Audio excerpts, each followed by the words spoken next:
We still have a beautiful, loving community. It's nice to know that a lot of history was made right here in this community, and it started off with us being little babies and being raised by the community. We supported our own. Everybody was an inspiration. It's just that I didn't have to look outside of my community to find what my needs, to meet my needs. I had all of my needs and what I needed right here in this community.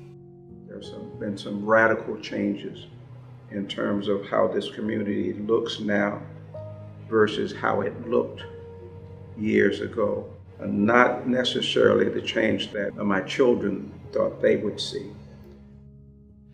The communities that were impacted negatively through those big changes went through kind of a metamorphosis from being a self-sustaining and thriving Black Mecca to not having as many resources.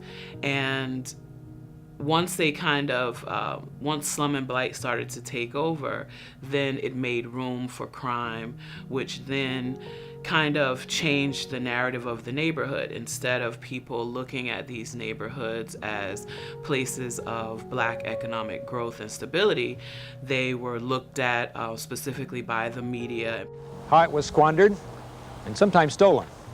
Our stories will probably make you angry, whether you are white or Black, whether you were born here or came here seeking a better life. The stories will disturb you. Allowed for the narrative of those communities to change from what it was based on to what it had become. Changes for the negative, which included when the construction of I-95 inadvertently or maybe purposely in some situations created these neighborhood enclaves because the flow had been broken. This Berlin Wall, this massive concrete construction, split the community in half, displacing a lot of its residents. Several of the residents were forced to move out, and many of them went to Liberty Square or Liberty City area. Amount of places where Black people could go was limited in the earlier days because of Jim Crow laws that forced segregation.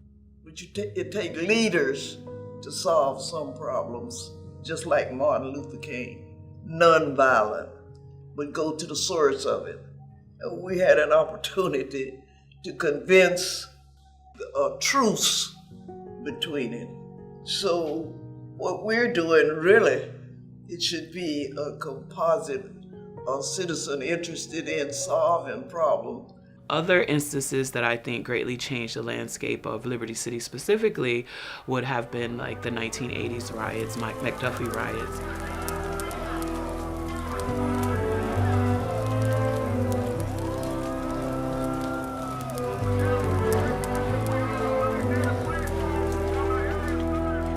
Those riots have hurt the communities where the riot erupted over long-held grievances against police abuse toward African Americans in those communities.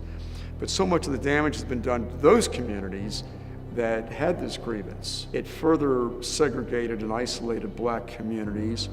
It kept whites away from those communities. That's all part of the segregation. But also I think it prompted a lot of whites to say, I'm getting out of Miami. This place has been a hellhole since the late 70s with the cocaine cowboy thing, the Montiel boat lift, the riot of '80, and now we got additional riots.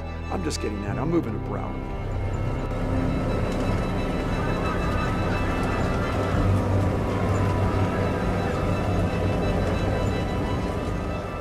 The riot hurt our community completely, but we do feel we've been deprived because this community was thriving until the riot depleted.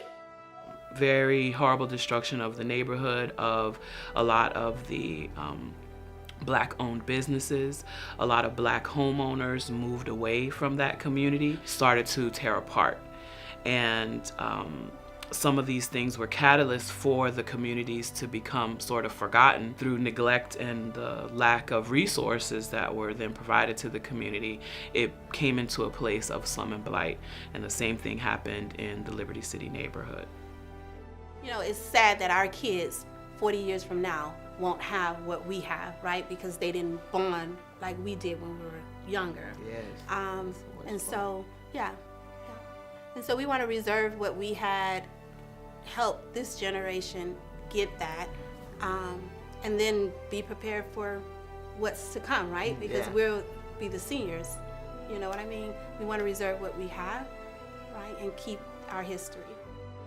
The light at the end of the tunnel was knowing that some positive things, some good things had happened to me that I could reflect back on, that I could look forward to getting back and to support and to enable, the efforts here in Liberty City.